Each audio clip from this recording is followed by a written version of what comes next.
Hi ka-partners! Alam nyo ba, kapag bumibili tayo ng bank foreclosed property, hindi sapat na mura lang siya. Dapat siguradong maayos din ang documents at legal status ng property.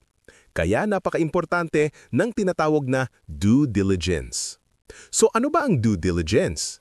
Ito yung maingat na pag-check o pag-verify ng property bago mo ito bilhin para siguraduhin na legally clean, transferable at walang sabit. Kasi tandaan nyo, karamihan sa bank foreclosed properties ay binebenta as is, where is.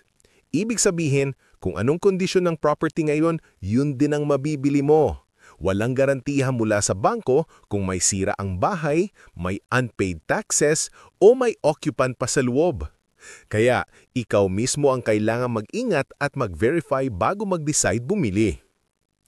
Kaya mga kapartners, bago bumili, siguraduhing dumaan muna sa due diligence process. Narito ang ilang mahahalagang steps na dapat mong gawin. 1. Verify property ownership. Siguraduhin na ang pamalan sa title ay tugma sa records ng bangko at ang title ay tunay at hindi kanselado. 2. Check for liens or encumbrances. Kumuha ng certified true copy ng title sa Register of Deeds at tignan kung may mga annotation tulad ng real estate mortgage, notice of levy, o unpaid taxes. 3. Check tax status. Humingi ng tax declaration at tax clearance certificate para siguradong updated ang bayad sa real property tax at walang delinquency. 4. Conduct site inspection. Bisitahin ang property para makita ang actual condition.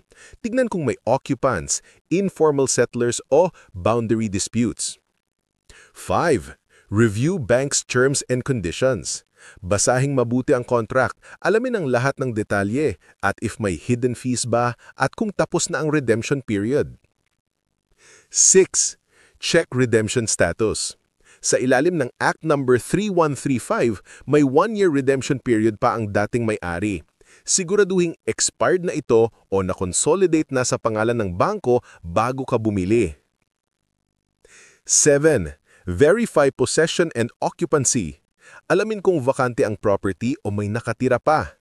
Mahirap at magastos ang eviction, kaya dapat alam mo ito bago bumili. 8. Estimate repair and transfer costs. I-compute din ang taxes, registration fees, renovation costs, at utilities reconnection para makuha mo ang totoong total investment mo. 9. Check bank and court documents.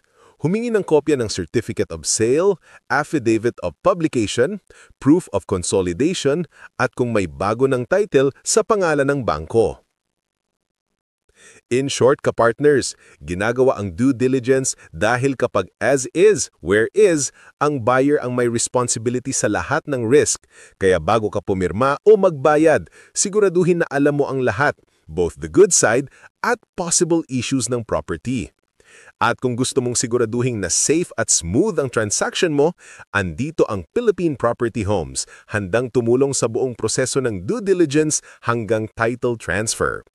Once again, this is Ralph from Philippine Property Homes, your lifetime partner in real estate service. Don't forget to like, share, and subscribe para updated kayo sa mga real estate tips, laws, and property investment guides.